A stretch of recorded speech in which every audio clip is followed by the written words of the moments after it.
Bu sadəcə bir tarix deyil. Bu, insanlıq tarixinin dəyişdiyi bir həyat hekayəsidir. Bu yolda bir insan var ki, adı əsrləri aşaraq gəlir. Bir həyat düşün. Hər addımı ümmətə yol göstərir. Bu, adi silsilə deyil.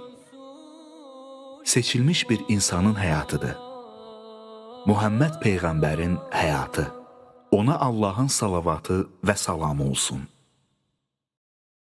Bismillahirrahmanirrahim. Mərhəmətli və rəhimli Allahın adı ilə. Biz bəşərin ən xeyirlisindən, qiyamət günü Adəm övladlarının rəhbəri olan, amma bununla fəxr etməyən şəxsindən danışacağıq. Biz şəfaət sahibi, qiyamət günü ən böyük şəfaətə malik olan Peyğəmbər Muhammed sallallahu aleyhi və səlləm haqqında danışacağıq. Onun barəsində danışmaq özü özlüyündə bir şərəfdir. İnsanın vaxtını sərf edə biləcəyi ən dəyərli iş sevimlisi haqqında danışmaqdır. O sevimli ki, o bizim üçün ata-anamızdan da, oğul qızlarımızdan da, hətta özümüzdən və bütün insanlardan daha sevimlidir. Biz onun peyğəmbərliyə göndərilməsindən əvvəlki və sonraki dövrlərdən danışacağıq. Hicrətdən öncə, hicrət zamanı və hicrətdən sonraki həyatından söz açacağıq. Peyğəmbərin düşmənlərə qarşı cihadından danışacağıq. Necə ki, o, insanların ən cəsuru idi və döyüşlərdə hər kəsdən önə keçirdi. Amma eyni zamanda ona qarşı çıxanlara qarşı necə həlim, səbirli və mərhəmətli davrandığından da danışacağıq. Biz onun rifah və çətinlik zamanlarındakı davranışlarından bəhs edəcəyik. Çünki o, əgər olmasaydı, bəşəriyyət bugün qaranlıqlar içində yaşayardı.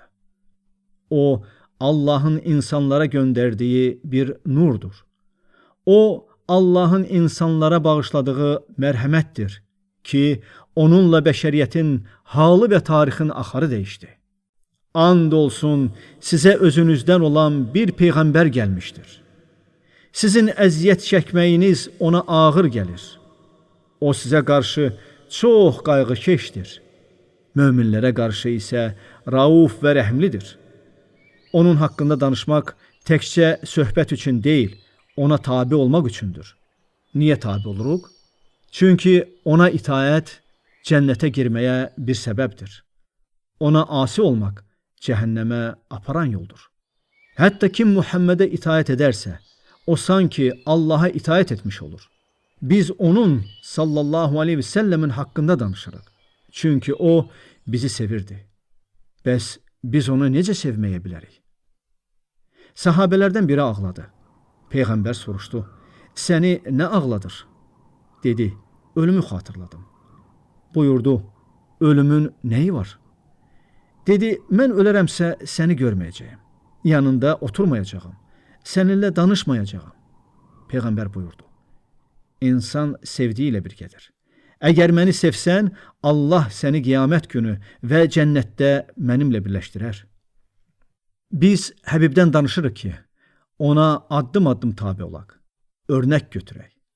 O öz barəsində buyurdu.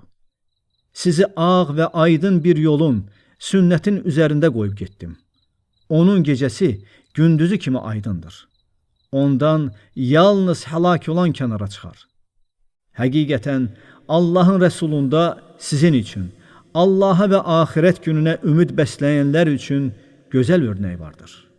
Sevimli Peyğəmbərimizin necə yaşadığını addım-addım öyrənmək üçün bizimlə birlikdə qalın. Peyğəmbərin sallallahu aleyhi və səlləmin həyatına keçməzdən öncə, qısaca o dövrdə Ərəbistan yarımadasındakı vəziyyətə baxaq. O zaman ərəblərin dini inancı necə idi? Onların ictimai həyatı, siyasi vəziyyəti, yaşayış tərzi necə idi? Gəlin birlikdə baxaq. Ərəblər Ərəbistan yarımadasında necə yaşayırdılar? Onlar Kəhtan nəslindən idilər. Hamımız peyğəmbərlər tarixindən bilirik ki, İsmail əleyhissalam Məkkədə yaşadığı dövrdə Cumhur qəbiləsindən olan bir qadınla evləndi. Cumhur isə Kəhtanın nəslindən idi. Beləliklə ərəblər İsmail əleyhissalam və Kəhtan soyundan gəlirlər. Uzun müddət ərzində ərəblər tövhid, yəni tək Allaha ibadət dinində idilər. Onlar Allaha ibadət edir, Kəbənin ətrafında təvaf edir, həc ziyarəti edirdilər. Onların dini saf tövhid dini idi. Lakin bir hadisə baş verdi və bu hadisəyə səbəb bir nəfər oldu. O kişinin adı Əmr ibn Luhay idi. O, Məkkədən Şam torpaqlarına, Əl-Bəlqa adlı bölgəyə səfər etdi. Orada Əmalik adlı bir xalq yaşayırdı. O gördü ki, bu insanlar bütlərə ibadət edirlər. Təəccüblə soruşdu: "Siz nə edirsiniz?" Onlar cavab verdilər: "Bunlar bizim tanrılarımızdır. Biz onlara ibadət edirik." Amr soruşdu: "Niyə ibadət edirsiniz onlara?" Onlar dedilər: "Biz onlardan kömək istəyirik. Onlar bizə kömək edirlər. Yağış istəyirik, yağış göndərirlər." Amr heyətlə soruşdu: "Doğrudanmı? Onlar sizə yağış verir, sizə yardım edir?" Dedilər: "Bəli, biz bunu çoxdan sınamışıq." Amr dedi: "Bəs mənə onlardan birini verərsinizmi?" Onlar ona bir büt verdilər. Amr həmin bütü götürüb Məkkəyə qayıtdı. Məkkə xalqı onu görüb soruşdu: "Ey Amr, bu nədir?" O dedi: "Bu bütü Şamdan getirmişəm. Biz ondan yağış istəyəcəyik, o da bizə verəcək. Biz kömək istəyəcəyik, o da bizə yardım edəcək." İnsanlar təəccüblə dedilər: "Nə? Büt bizə yağış endirəcək, bizə kömək edəcək?" Amr dedi: "Bəli, o verəcək." Və o ətrafındakı qəbilələri inandıra bildi. Hətta təlbiyəni də dəyişdirdilər. Halbuki təlbiyə belə idi: "Ləbbeyk Allahumma ləbbeyk, ləbbeyk, sənin şərikin yoxdur, ləbbeyk." Yəni, buyur ey Allahım, buyur. Sənin əmrinə müntəzirəm. Sənin şərikin yoxdur. Buyur ey Allahım, buyur. Ərəblər Kəbəni ziyarət edər, bu sözlərlə təlbiyə gətirərdilər. Lakin onlar təlbiyəni belə təhrif etdilər. Şeytan Amr ibn Luhay səbəbilə onları bütlərə ibadət etməyə sürüklədi. Bütlər Amr ibn Luhay səbəbilə meydana çıxdı. O, hətta tərbiyəni belə dəyişdirdi. Onlar tərbiyə gətirərək belə deyirdilər: "Buyur ey Allahım, buyur. Sənin şərikin yoxdur. Ancaq elə bir şərik ki, o sənindir. Sən ona və onun sahib olduqlarına maliksən." Beləliklə, tövhidlə başlayıb, şirk ilə bitirirdilər. Bu barədə Allah Azze və Cəllə belə buyurur: "Onların çoxu Allaha iman gətirməz, ancaq şərik qoşan halda iman gətirərlər." Bəli, şirk tədricən onların arasında yayıldı. Ərəblər əvvəl tövhid üzərində idilər, lakin sonradan bütlər yayılmağa başladı. Nəyin səbəbilə? Tək bir insanın səbəbilə. Adı Amr ibn Luhay idi və o Ərəbistan yarımadasına şirk ibadətini daxil etdi. Və Peyğəmbərimiz Muhammed sallallahu aleyhi ve sellem onu cəhənnəmdə bağırsaqlarını sürüyən halda görmüşdür. Ərəbləri və Ərəbistanı şirkə saldığına görə. Beləcə insanlar tədricən Allaha ibadətlə yanaşı, bütlərə də ibadət etməyə başladılar. Bütlər Məkkədə və Ərəb qəbilələri arasında geniş yayıldı. Onların arasında İsaf adlı bir kişi və Cürhum qəbiləsindən olan Nailə adlı bir qadın var idi. Onlar Kəbənin içində zina etdilər və Allah onların ikisini də daş halına çevirdi. Qureyşlilər isə Allahın onları bu günahla cəzalandırmasına baxmayaraq, həmin daşlara ibadət etməyə başladılar. Bütlər o qədər çoxalmışdı ki, artıq hər evdə bir büt var idi. Bəziləri səfərə çıxmazdan əvvəl onlara toxunub bərəkət axtarırdılar. Səfərdən qayıtdıqda da eyni şeyi edirdilər. Onlar bu bütlərin ətrafında tavaf edir, onlardan kömək diləyir və deyirdilər: "Bunlar Allah yanında bizim şəfaətçilərimizdir." Onlardan bəziləri xurma ilə özünə büt düzəldir Səfərə çıxanda onu özü ilə aparırdı. Amma ac qaldığı zaman ibadət etdiyi o ilahı yeyirdi. Beləcə uca Allah deyil, heç bir fayda və zərər verməyən, nə görən, nə də eşidən bu daşlara ibadət olunurdu. Qureyşlilər bu bütlərin yanında qurbanlar kəsir, bununla onlara yaxınlaşacaqlarına inanırdılar. Halbuki bu qurbanlar Allah üçün deyildi. Onlar qurban kəsirdilər və deyirdilər: bu Allah üçündür. Bu isə bizim bütlərimiz və ilahlarımız üçündür. Lakin bütlər üçün ayrılan heç vaxt Allaha çatmazdı. Amma Allah üçün ayrılan onların bütlərinə çatardı. Bu bütlər barəsində Allah Quranda da xatırlatmışdır. Bu Allah üçündür. Bu da şərik qoşduqlarımız bütlər üçündür deyirlər. Şərikləri üçün ayırdıqları pay Allaha çatmır. Allah üçün ayırdıqları pay isə şəriklərinə çatır. Onların verdikləri hökm necə də pistir. Kafirlər, müşrik ərəblər çoxlu bütlər hazırlamağa və onlara ibadət etməyə başladılar. Onlar bəzi evləri Kəbə evi kimi təvaf yeri etdilər. Səqif qəbiləsi Əllat adlı bütə ibadət edirdi. Onlar bu bütü ziyarət edir və ona xidmətçi təyin etmişdilər. Əllat bütü Səqif qəbiləsinə məxsus idi. Mənat adlı büt Avs və Xəzrəc qəbilələrinin bütü idi. Əl-Uzzə adlı büt isə Nəxlə adlı ərazidə yerləşirdi. Onlar bu bütlərə adlar verib, onlara ibadət etməyə başladılar və Allahın ibadətini tərk etdilər. Siz tapındığınız Lat və Uzzanı gördünüzmü? Həmçinin üçüncü olan Mənatı da. Məgər oğlanlar sizin, qızlar onundur? Onda bu ədalətsiz bölgü olardı. Beləcə, müşriklik, çox ilahlılıq geniş şəkildə yayıldı. Şeytan da onları buna təhrik etdi. Şeytanın ən böyük məqsədi yer üzündə çox ilahlılığı yaymaqdır. Qurbanların Allaha deyil, başqalarına kəsilməsi, duaların Allaha deyil, başqalarına yönəldilməsi, təvafın Kəbə ətrafında deyil, başqa yerlərdə edilməsi, səcdə və rukunun Allaha deyil, başqalarına yönəlməsi. Bütün bunlar Məkkədə və onun ətrafındakı bölgələrdə yayılmışdı. Şeytanlar onların evlərində, bazarlarında və yığıncaqlarında yerləşmişdilər. Kafirlər, Qureyşilər pis əlamətlərə inanmağa başladılar. Əgər bir səfərə çıxmaq istəsəydilər, bir quşu uçurdub baxardılar ki, o hansı istiqamətə uçur. Quş sağa uçsa, yola çıxardılar. Sola uçsa, həmin yoldan getməzdilər. Onlar bəzi adlarda, səslərdə, günlərdə və hadisələrdə belə uğursuzluq görür, hər şeyi pis əlamət sayırdılar. Beləcə, falçılar, sehirbazlar və ulduzlarla gələcəkdən xəbər verənlər çoxaldı. Çünki onlar düz yoldan çıxmışdılar. Hətta iş o yerə çatmışdı ki, Qureyşi kafirlər bir vadidə dayananda oranın cinlərindən və şeytanlarından qorunmaq üçün həmin vadinin ağasına, yəni oranın sahibi hesab etdikləri cinə sığınırdılar. Onlar belə deyirdilər: bu vadinin ağasına sığdıram, bu vadinin və şeytanlarının şərrindən. Allah Quranda bu barədə buyurur ki, həqiqətən insanlardan bəziləri cinlərin bəzilərinə sığınırdılar. Bu isə onların azğınlığını artırırdı. Onlar bütlərə və şeytanlara ibadət edir, qurbanları Allaha deyil, başqalarına kəsir. Qorunmağı və köməyi yalnız onlardan istəyirdilər. Beləcə, çox ilahlılığın bütün növləri Məkkədə və onun ətraf bölgələrində yayılmışdı. Bu deyilənlər isə o dövrdəki nümunələrdən yalnız bir neçəsidir. Ərəblər cahillik içində yaşayırdılar.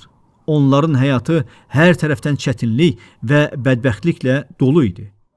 Dini baxımdan isə artıq qeyd etdiyimiz kimi onlar bütlərə ibadət edirdilər. Onlar deyirdilər ki, güya çox ilahlılıq, bütpərəstlik və oxlarla pay bölmə adəti İbrahim və onun oğlu İsmail dövründən qalmışdır. Onlar İbrahim və İsmailin surətlərini qoyar, sonra oxlarla paylarını müəyyən edərdilər. Qureyşilər və digər ərəblər şeytanların ardınca gedərək Allahın halal etdiyi şeyləri haram, haram etdiyi şeyləri isə halal sayırdılar. Məsələn, əgər dişi dəvə 10 dişi bala doğardısa, onu azad buraxır və onu özlərinə haram edirdilər. Allah bu barədə belə buyurur: Allah müşriklərin Bəhirə, Saibə, Vəsilə və Ham adlandırıb bütlərə nəzir etdiyi heyvanlar barəsində heç bir göstəriş verməmişdir. Lakin kafir olanlar Allaha qarşı yalan uydururlar. Onların çoxu isə bunu anlamır. Bu o növ dəvələr idi ki, onların qulaqları yarılır və üzərlərinə xüsusi əlamətlər həkk edilirdi. Ərəblər onları buraxar, ətini yeməz, onlara yaxınlaşmaz, hətta toxunmazdılar. Beləcə şeytanlar onlara Allahın haram etmədiyini haram edir, Allahın haram etdiyini isə halal göstərirdilər. Yahudilər və xristianlar da bu vəziyyətdən fərqli deyildilər. Yahudilər mal dövlət toplamaq, silah yığmaq və insanlar arasında müharibələr salmaqla məşğul idilər ki, onların başçıları olsunlar. Xristianlarda isə rahiblər vardı. Onlar cəmaata haram olanı halal, halal olanı haram edirdilər. İnsanlar da onlara tabi olurdu. Bu onların ibadəti və dini həyat tərzi idi. O dövrdə qəbilələr ən kiçik məsələlərə görə belə bir-biri ilə döyüşürdülər. Məsələn, bir dəvənin təyin olunmamış bir yerdə otlaması belə qəbilələr arasında qanlı müharibələrə səbəb olurdu. Uzun illər davam edən müharibələr başladı. Hətta ən kiçik bir səbəb belə müharibəyə çevrilir, çoxlu insanlar həlak olurdu. Ərəblərin həyatı belə idi. Yalnız nəcabətli və şərəfli təbəqələrdə zina, əxlaqsızlıq pis sayılırdı. Lakin cəmiyyətin qalan hissəsində bu hal geniş yayılmışdı. Nikah, yəni evlənmə formaları da çox müxtəlif idi. 4 cür nikah növü vardı. Birinci növ indiki kimi idi. Qadın qəyyumunun icazəsi ilə ərə verilirdi.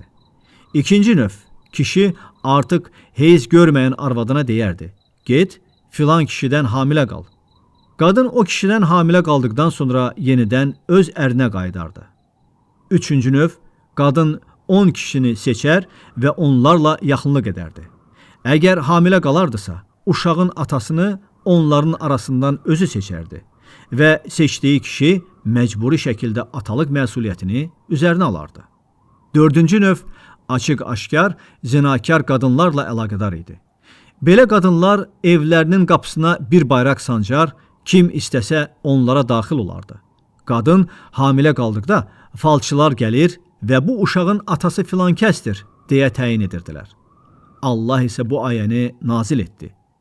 Zinaya yaxınlaşmayın, çünki bu iyrənc bir əməl və murdar bir yoldur. O dövrdə kişi eyni anda bir qadınla və onun bacısı ilə evlənərdi. Hətta atasının arvadını belə ala bilərdi. Ta ki, Quran nazil olub bu əməlləri qadağan edənə qədər. Allah buyurdu: "İki bacını birlikdə nikahınızda saxlamayın və atalarınızın zövcələri ilə evlənməyin. Keçmişdə olanlar istisnadır." Beləcə ərəblər o dövrdə heyvani bir həyat yaşayırdılar. Nə əxlaq, nə mərhəmət, nə də paklıq qalmışdı. Kişi cahillik dövründə müharibə vaxtı qardaşına yardım edirdi, haqlı olub olmamasına baxmadan. Onların şüarı belə idi: qardaşına yardım et, ədalətli olub olmamasına fikir vermə. İslam gələnə qədər ədalət yox idi. Haqsızlığın qarşısı alınmırdı. İslam isə ədaləti bərqərar etdi və dedi ki, haqsız olan dayandırılmalıdır. Cahili dövründə isə belə şeylərə göz yumulurdu. Əsas məsələ eyni qəbilədən olmaq idi. O zaman onlar həmin tərəfdə döyüşürdülər. Qadınlar alçaldılırdı. Rabiya qəbiləsi ilə başqa bir ərəb qəbiləsi arasında döyüş oldu. Döyüşdən sonra qadın əsirlərə seçim verilirdi. Ya ailələrinin yanına qayıtmaq, ya da onları əsir götürən şəxsin yanında qalmaq. Rabiya qəbiləsinin başçısının qızı əsir götürənin yanında qalmağı seçdi. Bu, atasını və qəbiləsini bununla rüsva etmiş oldu. O zaman onun atası, qəbilə başçısı dedi ki, əgər yenə qız dünyaya gəlsə, onu öldürəcək. Onun ondan çox qızı oldu və hamısını diri-diri bastırdılar. Bu qəbilənin ənənəsinə çevrildi. Sonra isə bütün ərəblər arasında yayıldı. Qızları diri-diri bastırmaq kimi iyrənc ənənə genişləndi. Diri-diri torpağa bastırılmış qız uşağı soruşulacağı zaman hansı günaha görə öldürülmüşdür?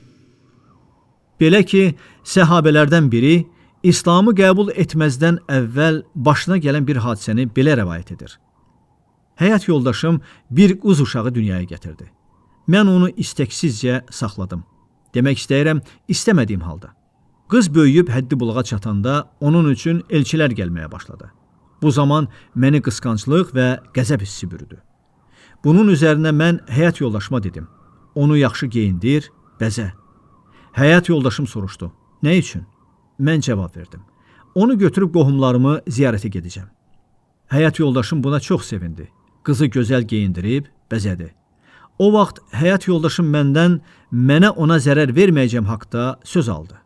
Qızı götürüb yola çıxdım. Yolun üzərində bir quyuya rastladım. Mən quyunun dərinliyinə baxdım. Qız da mənimlə birlikdə ona tərəf yönəldi. Qız narahatlıq hiss etdi və yalvararaq, səni Allaha and verirəm, atacan. Anama verdiyin vədi pozma, dedi. Mən onun üzünə və göz yaşlarına baxıb yumşaldım. Qəlbimi mərhəmət hissi bürüdü. Amma quyuya yenidən baxdıqda məni yenidən qısqanclıq və qəzəb hissi bürüdü. Onun ağlayan üzünə baxanda mərhəmət hissi keçirirdim. Quyuya baxdıqda isə məni qəzəb və qısqanclıq bürüyürdü.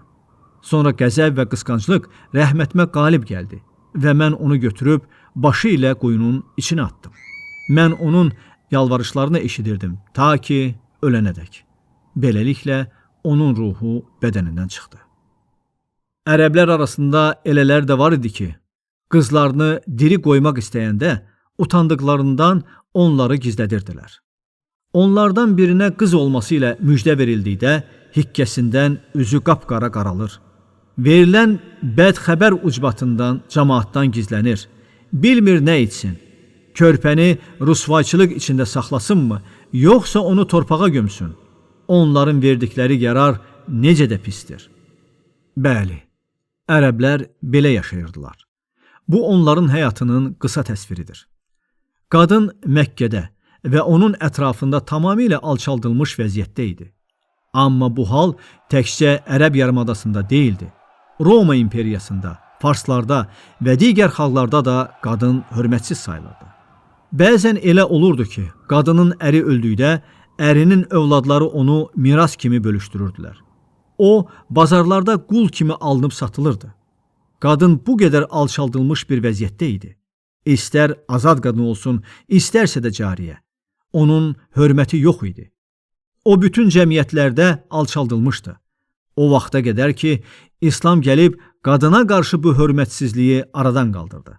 Ona nəciblik və ehtiram sərgilədi. Məkkədə və Qureyşlərin arasında içki çox geniş yayılmışdı. Onlar su içdiklərindən də çox şərab içərdilər. İçki içdikdən sonra sərxoş olur, ağlı başlarından gedir, istədiklərini edirdilər. Belə idi onların həyatı. Günah, qarışıqlıq, azğınlıq dolu bir həyat. İslam gələnədək içkiyə qadağa yox idi. Qureyşlər və ərəblər anarxiya dövründə yaşayırdılar. Ardıcıl müharibələr, qan tökmək, qətillər, qarətlər və mal-mülk ələ keçirmələr adi hal idi.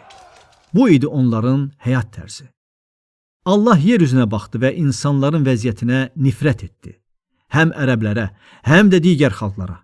Yalnız az sayda kitab əhlindən olanlar qalmışdı ki, onlar tövhidə, tək Allaha ibadətə sadiq edilər. Allah onlara mərhəmət gözü ilə baxdı. Bəs Qureyşilərin və ətraf qəbilələrin heç mi yüksək əxlaqi dəyərləri yox idi? Əksinə, onların arasında bəyinilən, tərifə layiq xüsusiyyətləri də var idi. Elə keyfiyyətlər ki, onları digər xalqlardan fərqləndirirdi. Onlar bu dəyərlərlə yaşayır, hətta onlar uğrunda canlarını verirdilər. Bu barədə Peyğəmbər sallallahu əleyhi və səlləm buyurmuşdur. Mən gözəl əxlaqı kamilləşdirmək üçün göndərilmişəm. Ərəblərin arasında doğrudan da bir sıra gözəl xüsusiyyətlər vardı. Məsələn, onlar səxavətləri ilə tanınırdılar. Bəzən bir kişinin yeganə ruzisi bir dişi dəvədən ibarət olardı. Ailəsi onun südü ilə dolanardı. Amma uzaqdan gələn bir qonaq gəldikdə, həmin kişi qonaqpərvərlik və səxavət göstəricisi olaraq o dəvəni qurban edərdi. Ərəblər bu səxavətləri ilə məşhur idilər və bu barədə çox sayda şeirlər deyilmişdi. Səxavəti ilə tanınanların arasında Hətim Əl-Tay və Abdullah ibn Cəddan kimi adlar tarixə düşmüşdü. Abdullah ibn Cəddan çoxlu heyvanlar kəsər, zəvvarları yedizdirər və su ilə təmin edərdi. O, səxavətinə görə tanınmışdı. Qureyşilər arasında da Ər-Rifada adlı bir adət vardı. Bu adətə məsul şəxs Kusey ibn Kilab idi. O, Qureyşilərdən müəyyən miqdarda mal toplayardı, vergi kimi. Həc mövsümündə uzaq diyardan gələn zəvvarlar üçün bu mallarla heyvanlar kəsilir, yeməklər hazırlanardı. Həc ziyarətçiləri orada pulsuz yemək yeyərdilər. Bu Ər-Rifada yedizdirmə və suvarma adəti Quranda da xatırlanır. Qureyşilər bu adətləri ilə fəxr edirdilər. Uca Allah da Quranda onlara belə buyurdu: Doğrudanmı siz hacılara su verməyi və Məscidül Haramı abadlaşdırmağı, Allaha və axirət gününə iman gətirib, Allah yolunda cihad edənlərlə eyni tutursunuz? Bilin ki, onlar Allahın yanında bərabər sayılmırlar. Allah zalim qövmü doğru yola yönəltməz. Yəni etdiyiniz xeyirli işləri Allaha və axirət gününə iman etməklə bir tutmayın. Bu, Qureyşilərin İslamdan əvvəl malik olduqları azsaylı, lakin dəyərli əxlaqi keyfiyyətlərdən biri idi. Məsələn, verdikləri sözə və başladıqları əhdə sadiq qalmaq. Bu da ərəblərin seçilən xüsusiyyətlərindən biri idi. Əgər bir nəfər digərinə söz verərdi, yaxud bir qəbilə başqa bir qəbilə ilə müqavilə bağlayırdısa və ya bir nəfər digərinə himayədarlıq vəd edərdisə, onlar bu əhdə sədaqətlə əməl edərdilər. Hətta bu, öz canları, övladları və malları bahasına başa gəlsə də belə, verdikləri sözü pozmazdılar. Onlar əhdə və sözə sədaqət göstərməkdə tanınırdılar. Bu da o dövrdə ərəblərin malik olduqları tərifə layiq xüsusiyyətlərdən biri idi. Ərəblərdə həm ləyaqət, həm də qürur hissi güclü idi. Onların heç biri alçaldılmağa razı olmazdı. Bu xüsusiyyət barəsində o dövrdə şeirlər də deyilmişdi. Bəzən isə bu qürur və ləyaqət hissi çoxlu qan tökülməsinə, müharibələrə səbəb olurdu. Amma ərəb heç vaxt zillətə dözməzdi. Hətta bu, onun canına, övladına və malına başa gəlsə belə. Bunlar o dövrdə ərəblərin malik olduqları bəyinilən keyfiyyətlərdən bəziləri idi. Məkkənin idarəsi İsmail Peyğəmbərin əleyhissalamın dövründən sonra Cürhum qəbiləsinə keçmişdi. Bu vəziyyət uzun müddət davam etdi. Lakin zaman keçdikcə Cürhum qəbiləsi Kəbənin hörmətini qorumağı tərk etdi. Haram əməlləri əl atdı və insanlara zülm etməyə başladı. O zaman Kinanə və Xuzə qəbilələri onlara qarşı müharibəyə qalxdılar. Nəticədə Cürhum qəbiləsi Məkkədən qovuldu. Beləcə Məkkə Allahın müqəddəs torpağı Kinanə və Xuzə qəbilələrinin idarəsinə keçdi.